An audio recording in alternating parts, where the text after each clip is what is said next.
तो परमात्मा 600 वर्ष पहले आए थे और वो कहीं भी जा करके खड़े हो जाते थे, जैसे कोई मदारी तमाशा करा करे, और खड़े हो जाते थे चौराहे पर या गली के बीच में गांव में, और वहां गाने लग जाते थे, अपना ये शब्द सुनाया करते थे। मानुष जन्म दुर्लभ है, ये मिले न बारंबार, तरवर से पत्ता टूट गिरे, बोर न लगता डार। परमात्मा ने ऊंची ऊंची आवाज में कहीं खड़े होकर बोलने लग जाते, आसपास के लोग इकट्ठे हो जाते, काफी झुंड बन जाता, और मालिक की आवाज तो लाउड स्पीकर से भी तेज थी, जहां जो बैठा उसको वही सुन रहा है और आराम से बोल रहे हैं। और लीला थी उस मालिक की, परमात्मा के आगे क्या है स्पीकर, लाउड स्पीकर है। तो ऐसे सैकड़ों की संख्या में भक्त वहां जमा हो जाते, फिर प्रार्थना करते, हे भगत जी आजाद और डट जाओ हमारे गांव में। अच्छा भाई डट जाऊंगा, वो तो गए इस उद्देश्य से थे। फिर अगले दिन फिर परमात्मा शाम ने भी सुनाते, दिन में वो अपना धंधा करे थे, शाम ने फिर कराएंगे भैया जी हो। ऐसे लाखों लोग हो गए थे भगवान के उस एक दिन में, सैकड़ों जगह प्रकट हो जाते हैं भगवान। जैसे आज तो ये टीवी हो गए, एक व्यक्ति बोलता करोड़ों टीवियों में जाकर वो सारा अपना ज्ञान दे सकता है, उस समय ये भी नहीं थे। और ये होते तो कबीर साहब ने बोलन कौन देता, जैसे इस दास के साथ हो रही। अब जिस पर भी हमारा ज्ञान चलता है, ये नकली संत जब बंद करवा देते, बंद करो बंद करो, ये तो झूठ बोल रहा है, निंदा करता है। तो परमात्मा ने दूसरा तरीका अपना लिया, उस टाइम चलने की जरूरत ना पड़ी। तो ऐसे, और फिर उनको सुख हुआ नाम लेते ही, केवल प्रथम मंत्र देते थे भगवान उस समय, और बीच के ओनली ये 5 नाम जो आपको प्रथम मंत्र में दिए जाते, ये थे वो 5 नाम जो राधा स्वामी वाले गाटा जोड़ रहे हैं। 5 नाम, वो पांच भी नाम वो भी कोई ना काल के 5 होते हैं।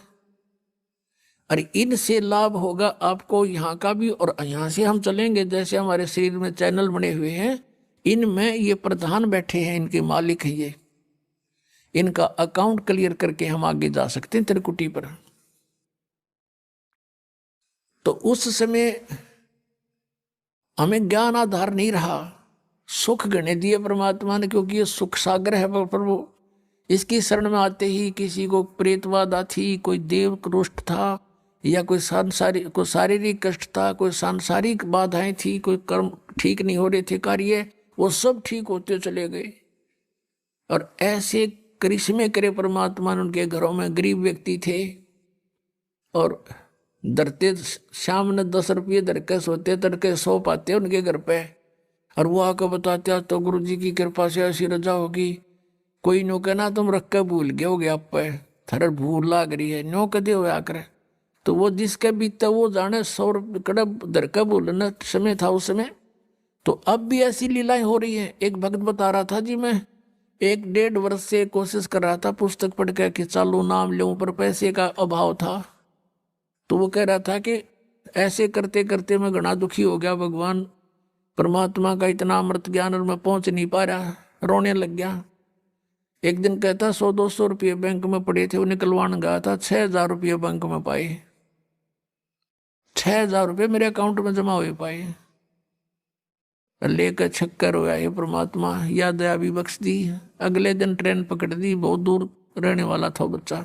तो ऐसी ऐसी लीलातियां लाखों करेगा परमात्मा आपके लिए, लेकिन आप किसी और को बताओगे उन्होंने कहा झूठ बोल रहे हैं, क्योंकि उनके साथ कभी ऐसा हुआ नहीं। हुआ क्यों नहीं? क्योंकि उनके साथ उनको पावर का कनेक्शन मिला नहीं। मैनुअली जो कार्य होता है, पावर का काम उससे अलग होता है। तो यह पावर का कार्य है, परमात्मा का कार्य है, ये जनसाधारण नहीं मान सकता इन बातों को। तो इस प्रकार परमात्मा ने वो 64 लाख शिष्य हो गए, सबको ये मंत्र दे दिया। फिर हम, क्योंकि ज्ञान हमें था नहीं, कोई भी बैकाले था, हिंदू और मुसलमान दोनों को उपदेश दिया करते भगवान, और कहा करते भाई हिंदू मुस्लिम दो नहीं भाई, 2 कहे सो नरक में जाई, एक पिता की संतान हो तुम, ये काल ने तुम्हारे को यहाँ आपस में दुश्मन बना दिया, बिन बिन बना के। बुद्धिमान लोग थे, मानते भी थे, लेकिन भक्ति करने से जो उनको सुख हुआ नाम से, तो भले ही वो किसी मजहब में रह रहे थे, लेकिन भक्ति मालिक वाली करते रहे अंदर से। लेकिन कुछ समय के बाद क्या होता है इस प्राणी के साथ कि इसको सुख घना हो जाता है, क्योंकि वो मालिक सुखदाई है, ये दयालु परमात्मा है। इसकी जरा सी मेहर से इतना सुख हो जाता है, जीव बौंदल जाता है, विचलित हो जाता है। फिर कुछ दिनों के बाद क्या हुआ, धीरे धीरे परमात्मा से दूर हो गए। कोई कह दे नहीं भाई भगवान तो भगवान है, ये कबीर भगवान नहीं है, ये अल्लाह नहीं है, ये तो झूठ बोलता है। ठीक है तुम्हें सुख हो गया होगा, छोटा मोटा सिद्ध कोई सिद्ध पिद्ध होगा यू ऐसे। तो इस तरह उन्होंने, हमें ज्ञान ना होने से अपने मजहब के लोगों ने परमात्मा से हमें पुनः दूर कर दिया। लेकिन उस मालिक का उद्देश्य था वो पूरा हुआ। अब हम यहाँ जो भटक रहे हैं, हम परमात्मा को ना पहचान कर भटक रहे हैं। नहीं तो इतना आसान है मोक्ष, इससे आसान वस्तु है कौन ही, और इससे आसान कोई काम नहीं। जैसे खाना बनाती है बहनें, बेटियां, माताएं, और कितना जुगाड़ जोड़ती हैं, अब गिनती भी ना हो, इतने आइटम इकट्ठे करने पड़ते हैं। परात है, कितना फिर तवा, चूल्हा, लकड़ी, तेल है, और फिर कटोरा, फिर चम्मच, फिर नमक, मिर्च, इतनी आइटम इकट्ठी करके, और फिर आटा बनाना, फिर सब्जी काटना, छौंक लाना है। और इसी गर्मी हो चाहे सर्दी, उसमें वो चाहे वर्षा हो। अब तो कुछ एक कई और गैस के चूल्हे चाले हो गए, नहीं पहले तो लकड़ियां जलाया करते थे, और आप भी जलाते हैं। 90% लोग लकड़ियों से ही अब खाना बनाते। तो गिल्ली हो जाए वर्षा के दिनों में, वो जल के देना, फू फू आंख लाल हो जाए, और फिर भी बना के छोड़े हम। और परमात्मा के भजन में जीव भी ना लानी, अरियो ना होता हमारे थे, देखे खोटे लाग रहे। जीवा भी नहीं हलानी, बिना जीव के सिमरण दे दिया मालिक ने। सांस तो आवेगा तुम्हें, लेट के ले लो, बैठ के ले लो, चलते लो, वो सिमरण करो। और ये प्रथम मंत्र है, इसका जाप भी मानसिक करो, मौखिक नहीं करना। तो मौखिक तो जैसे अलग बैठे हो अकेले कर लो, नहीं मानसिक करो इसको। तो इस तरह इसमें कुछ भी ठाके ना लेना, और ना कोई जुगाड़ जोड़ना, और यूं भी ना कर सकते फिर हमारे जैसे नालायक नहीं, फिर हम किसे भगत है। तो कहने का भाव ये है कि ये सबसे आसान है मोक्ष पाना। तो ऐसे परमात्मा हमें चार्ज कर गए, और चार्ज करके चले गए। मालिक सहस्री राय थे, सहस्री चले गए। तो हम मालिक को नहीं पहचान सके, इसलिए उनसे विमुख हो गए थे। परमेश्वर ने एक लीला की थी। अब परमात्मा के बहुत से शिष्य हो गए, और सत्संग किया करते थे। वहां पर भक्त आते थे, बेटियां बहनें भी आती थी। तो जब हमें सुख हो जाता है तो हम अपने परमात्मा में भी दोष निकालना शुरू कर देते। ये मन की आदत है, मन चाहता है इसे दूर करूं किसी प्रकार परमात्मा से। एक वैश्या थी गणिका, उस बेटी ने, बहन ने रात्रि के समय सत्संग सुन लिया। कोई दया हुई परमात्मा की, वह झांकी में बैठ गई अपने मकान में। रात का समय था, कहीं दूरी पर सत्संग हो रहा था।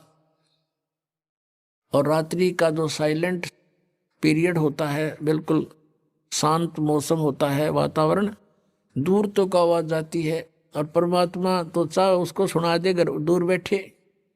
तो उस बेटी ने सारी रात सत्संग सुना कि मनुष्य जन्म परमात्मा पाने के लिए प्राप्त हुआ है, और इसकी भक्ति ना करके असंग जन्म कुत्ते बने, असंग जन्म गधे बने। वो सारी डिटेल मालिक ने सत्संग में सुनाई। तो उस बेटी के एकदम प्रेरणा होगी।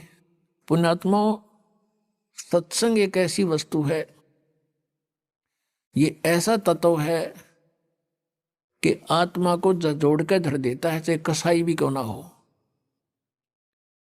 तो उस बहन की नींद हराम होगी, तेने तो जुल्म कर दिया, तेरे तो कोड लगेगा, बुरा हाल होगा, और शुभ काम कोई बना नहीं है भगवान। अब क्या बने। सारी रात बेचैनी में इधर उधर घूमती रही। जब सत्संग के बोलिया तो अगले दिन वो फिर मालिक ने दया करी, वहीं आसपास किसी दिन 1-2 दिन के बाद वहीं सत्संग उसके हो गया आसपास। अब वो लड़की वहां पहुंची, परमात्मा से कहा कि हे गुरुवर, क्या मेरे जैसी पापन का भी उद्धार हो सकता है? परमेश्वर ने पूछा, क्या बात बेटी, या तो कोई भी मुझे निरपराध व्यक्ति नजर नहीं आता, सभी कोई ना कोई अवगुण करते ही रहते हैं और सत्संग में उसी का समाधान होता है। उस लड़के ने कहा, परमात्मा मैं तो बहुत निकम्मी औरत हूं, ऐसे ऐसे मैं गणका हूं, वैसा हूं, क्या मेरे जैसी दुष्टा का भी उद्धार हो सकता है? परमात्मा ने कहा, बेटा अब कितना ही मैला कपड़ा है उसका साफ करने का तरीका साबुन और जल है। सत्संग यही काम करता है। लेकिन बेटी पीछे बनी सो बनी, आगे मत करना। कान पकड़ दिया उस बेटी ने कि आज के बाद परमात्मा कुछ भी नहीं करूंगी, मैं अपना मांग का भोजन खा लूंगी।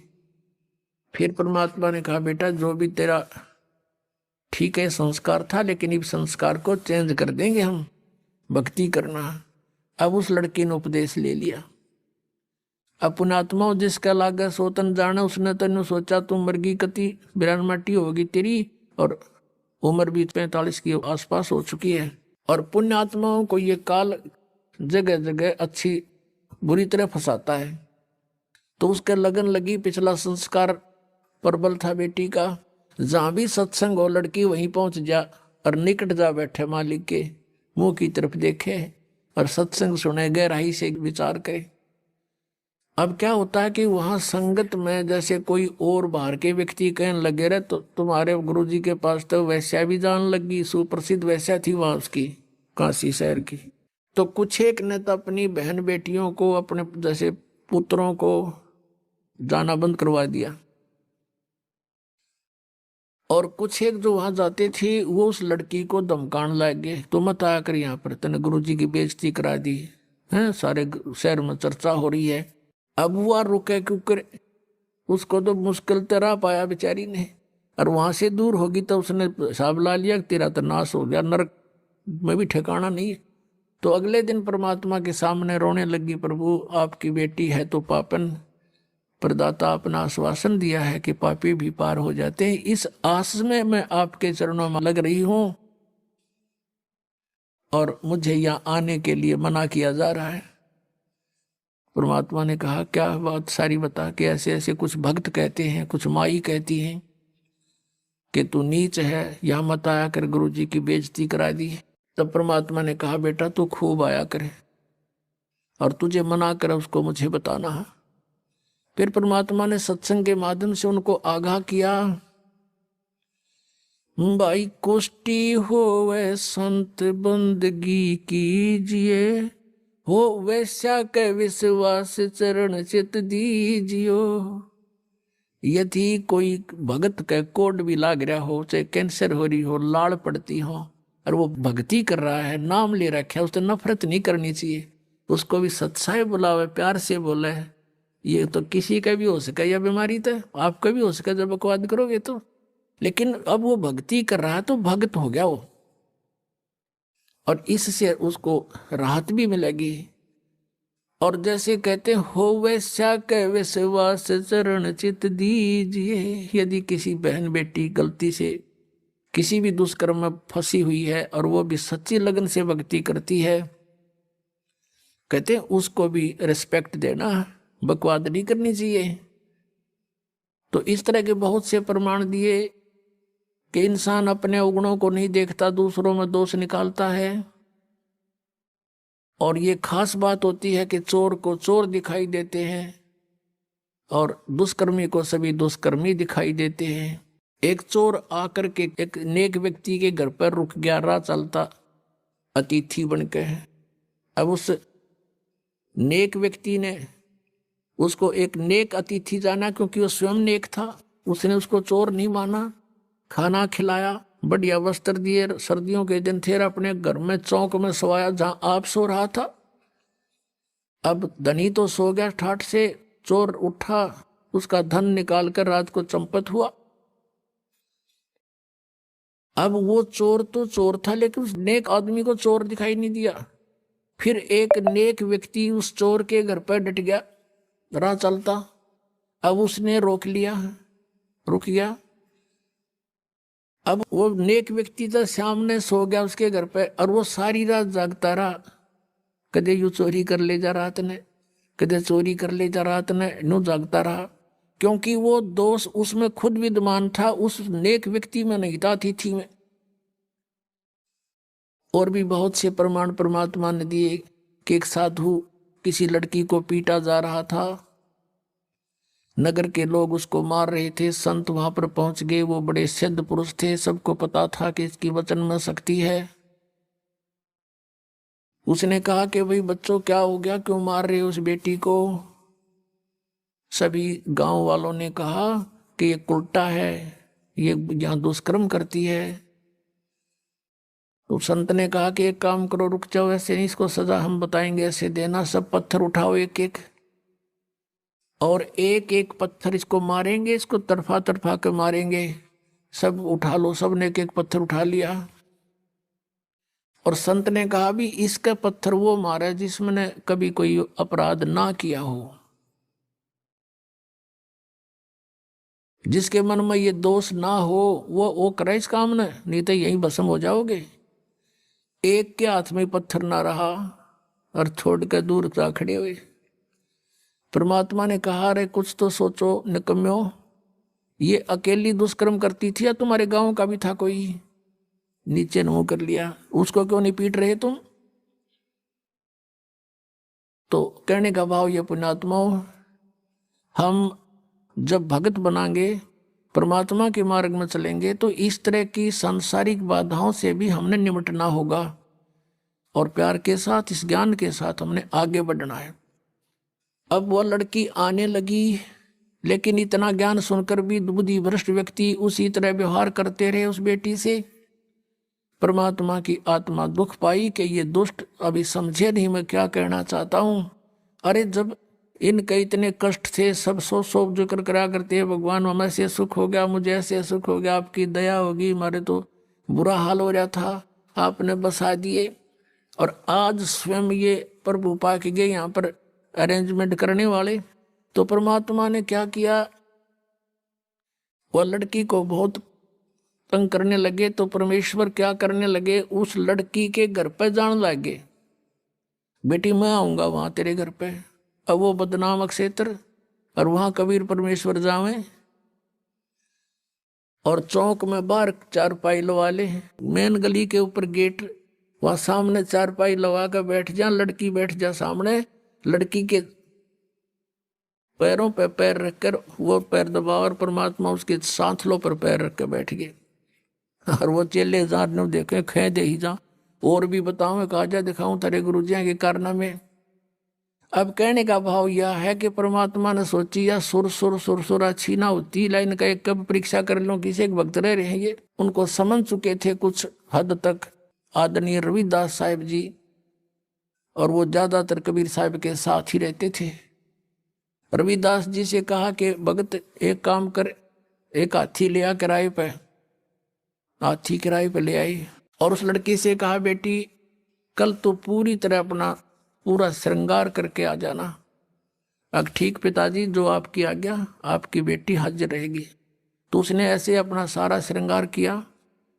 और परमात्मा कबीर जी ने क्या किया, एक बोतल में गंगा जल भर लिया, सफेद बोतल में, लड़की को बिठा लिया बीच में, और हाथी के ऊपर रविदास जी को बना दिया ड्राइवर यानी पीलवान, और आप बैठ गए पिछले साइड में, और लड़की के कंधे पर हाथ रख लिया, आधा लटके न्यू आगे ने चेस्ट की तरफ, और एक हाथ में वह गंगा जल और बोतल पीवे न्यू, और उस लड़की न्यू करे उड़ा बैठे बैठे।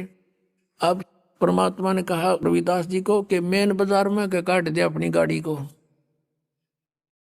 अब मेन बाजार में के काट दिया परमात्मा ने वो हाथी, और जो देखा हो, अरे कौन है यो भाई, सरेआम वैश्यावृत्ति शुरू करती, कि कबीर है जो लाया धानक कबीर, भगवान बतावे थे, उनके चेल्यान लाओ बुला बुला के, क्या जा तेरे गुरु जी के कारनामे दिखाते हैं।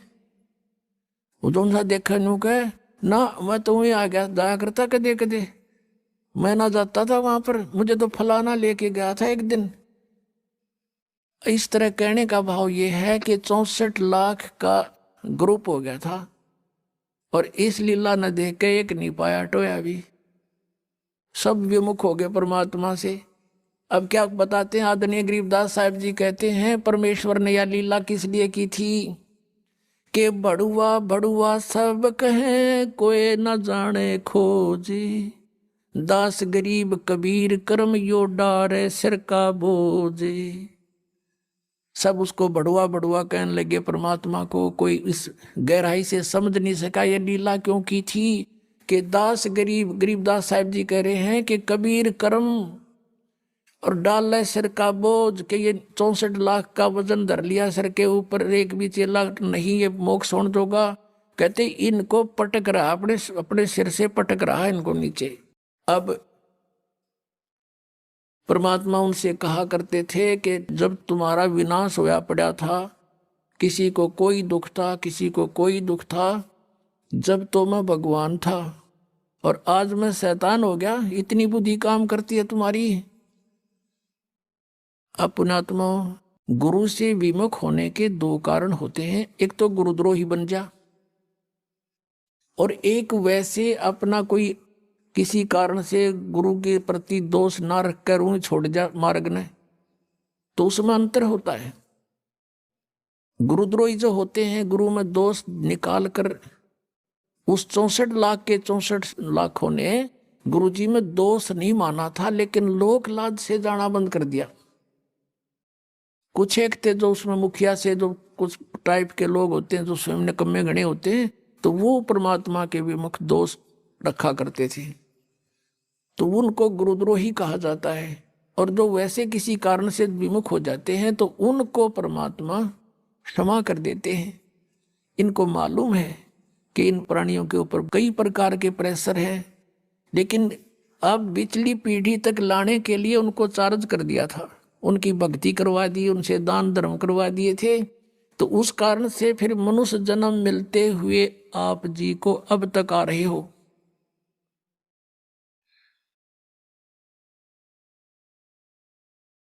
और मनुष्य जीवन से जो आता है प्राणी, और अब भी उसको मनुष्य जीवन प्राप्त है, उसके कर्म भी बहुत अच्छे होते हैं, उसका स्वभाव भी अच्छा होता है, और परमात्मा के बिना वो रह नहीं सकता। तो वो स्थिति आप जी की है। आप कहीं ना कहीं भटक रहे थे भगवान की खोज में, चाहे कर रहे थे कुछ भी, वही यहाँ आ रहे हैं। या बिल्कुल कोई नहीं कर रहा था, वो कोई एक आधा वैसे संस्कार वश ना उसका, तो वो वैसे एक आधा पुण्यकर्मी प्राणी होता है। वो एक आध कहता है जी मैं तो उसे पूजा किसी की नहीं करा करता, और नास्तिक भी नहीं था, तो वो अलग बात है, और वो भी सुखी था। और जो तुम साधनाएं करते थे, ऐसा लगता था जैसे हम ये पूजाएं करते हैं शायद इन्हीं से सुख है, और दुख आने लगे जब वो पूजाएं कोई सहयोग मिला नहीं। तो इस प्रकार हमने इस ज्ञान को भी समझना है और भगवान को भी जानना है। तो अब परमात्मा ने आपको ये ज्ञान साथ दिया है, और इस ज्ञान के आधार से, और पहले हमने जो फॉल पॉइंट हमारे हुए जिससे हम फेल हुए, वो भी याद दुआ रखे थे दास ने। तो ये क्रोथा कांड जो हुआ, इसका कारण यही था कि इस दास ने नकलियां की पोल खोल दी सबकी, और इन लोगों ने अफवाहें फैलवा दी, उनको मिसगाइड कर दिया कि वो ऐसा क्रोथाश्रम में ऐसा होता। समाचार पत्रों में भी ऐसी भूंडी बदनामी कर दी, लेकिन मेरा एक भी बच्चा हमसे दूर नहीं हुआ, क्योंकि वो दास को बहुत गहराई से समझ चुका था। तो इसलिए आज वो जो पहले फेल हुए थे तुम, आज पास हो गए। किस कारण से पास हुए कि आप जी ने परमात्मा को पहचान लिया, आप शिक्षित हैं। वेदों को दिखाया दास ने, गीता जी को दिखाया, पुराणों को दिखाया, अन्य नकलियों के सब आपके सामने इतिहास दिखाए, तो आपको 100% विश्वास हो गया कि कबीर इज गॉड, और हमारे गुरुजी हैं, चाहे कोई कुछ भी कहो। तो इस प्रकार से वो जो पहले हम फाउल हुए थे, ईब ना हुए, तो अब हम पार हो जाएंगे। हमने भगवान को पहचान लिया, कबीर परमात्मा को परमात्मा मान लिया, और ऐसे बिना हम आगे चल नहीं सकते थे। ऐसी बेहुदी अफवाहें फैलाई गई थी समाचार पत्रों के माध्यम से, मीडिया के चैनलों के माध्यम से। यदि अब नया भक्त कोई आया हो और उनको देख ले तो आज भी नफरत हो सकती है उसको, लेकिन मेरे साथ जितने भी लाखों की संख्या में थे, एक भी वापस नहीं हुआ, क्योंकि ये बहुत अच्छी तरह समझ चुके थे दास ने इनको तोते की तरह पढ़ा रखा था या बैठा बैठा के, जैसे ही बाप के साथ प्रयत्न हो रहा है।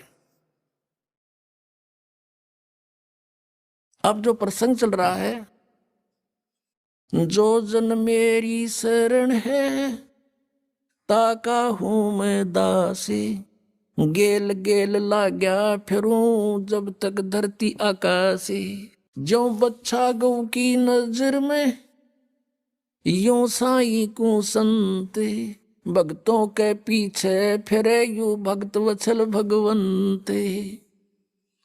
ये कबीर, हमारे परम पूज्य कबीर परमेश्वर, ये भक्त वत्सल भगवान है।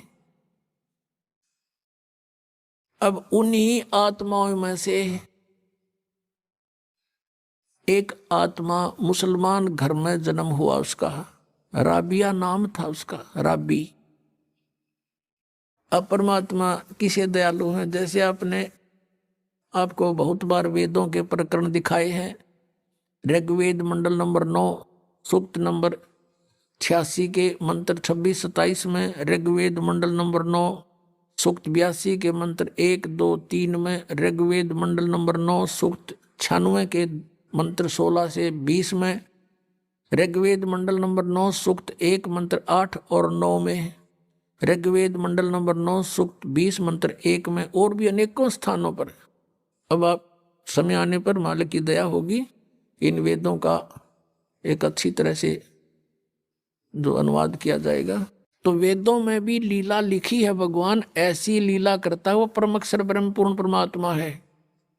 वो ऊपर रहता सतलोक में, सचखंड में, और वहां से गति करके आता सशरीर, और वो 3 प्रकार के शरीरों से सभी का धारण पोषण करता, सबकी संभाल करता है। एक रूप तो परमात्मा का सतलोक के अंदर स्थिर है, जिसमें करोड़ सूर्य करोड़ चंद्रमा मिला दे एक रोमकूप की इतनी रोशनी है, मनुष्य दृश्य है। और दूसरी टाइप का जो शरीर मालिक धारण करते हैं, नवजात शिशु का रूप धारण करके प्रकट होते हैं किसी तालाब के ऊपर जल पर, इसलिए उसको नारायण बोलते हैं। और वहाँ वो निर्धारित कार्य होता है परमात्मा का, किसी संस्कारी हंस वहाँ से कोई उठा ले जाते हैं, और वो फिर उस परमात्मा की परवरिश की लीला एक कंवारी गायों से होती है। वो दूध कंवारी गायों का दूध पीते हैं और नहीं पीते हैं, और वो परमात्मा वहां से चलकर आते हैं। वो कबीर देव है, कबीर साहब है वो, और अच्छी आत्मा को मिलते हैं, उनको ज्ञान देते हैं। तो इसी आधार से परमात्मा स्वयं भी कहते हैं, गोता मारू स्वर्ग में जा बैठूं पाताले, कहे कबीर ढूंढता फिरूं अपने हीरे मोती लाले। ये खुद भगवान भी कहते हैं। और जिनको परमात्मा मिले वो भी यही बताते हैं, जैसे आदरणीय नानक साहिब जी को मिले बेई नदी पर सचखंड से सतलोक से सतपुरुष आए कबीर देव जी, और उनको बेई नदी से अंतर ध्यान करके सचखंड में लेकर गए, फिर वापस छोड़ा सतलोक से। उन्होंने आते ही नौकरी त्याग दी, एक नवाब के यहाँ नौकरी करते थे, और फिर परमात्मा की खोज में बनारस पहुंचे। और जहाँ देखा था ऊपर भी सतलोक में परमात्मा एक जिंदा महात्मा के रूप में आकर नानक साहिब जी को ऊपर लेकर गए थे। अब उसी रूप में परमात्मा सतलोक के अंदर विराजमान, उसी शकल में, और उसी रूप में जुलाहे का काम कर रहे बनारस में, काशी में। वहां जब जाकर देखा और सचमुच ये तो वो परमात्मा है जो मुझे सचखंड लेकर गया था, सतलोक में देखा था। तब कहा था, फाई सूरत मुलुक की वेश ए ठगवाड़ा ठगी देश खरा सियाणा बहुता बार ये दानक रूप रहा करता रे। अब फिर नानक जी की कोई ना सुने, वहां जुला इकट्ठे हो गए न, कहीं पंजाब तक आके यो बौड़ी बौड़ी बात करे इस नीरू के पुत्र ने भगवान बतावे। अब कहने का भाव ये है कि जो लीला वेदों में लिखी है कि वो परमात्मा सतलोक से चलकर आता है और यहाँ पृथ्वी पर प्रकट होता है, अच्छी आत्माओं को जा जाकर मिलता है। आदरणीय मुलुकदास जी को मिले, आदरणीय दादू साहिब जी को मिले, आदरणीय गरीबदास साहिब जी को मिले, आदरणीय घीसादास साहिब जी को मिले, गांव खेकड़ा जिला मेरठ उत्तर प्रदेश में। आदरणीय गरीबदास साहिब जी को मिले, गांव छुडानी जिला झज्जर हरियाणा में। और गरीबदास जी ने कहा था कि सर्व कला सतगुरु साहिब की हरियाए हरियाणे नू, तुम कहते हो भगवान हमने पाया है को नहीं, निराकार है, मैं कह रहा हूँ हरियाए हरियाणे नू। गरीबदास जी कहते हैं मैं कह रहा हूँ हरियाणे नू परमात्मा यहाँ आए थे हमारे पास जब तक हरियाणा बना भी नहीं था, ज्वाइंट पंजाब था, और उस शब्द बोले गए हरियाणे नू परमात्मा के वचन से यू अलग क्षेत्र हरियाणा बन गया। नहीं तो आज हम इस वाणी को कैसे स्पष्ट करते कि हरियाणे नू, तो ये हरियाणा क्षेत्र बना दिया मां, लेकिन बनवाना ही था ये। उनके कहते हैं साध वचन पलटे नीचे, पलट जा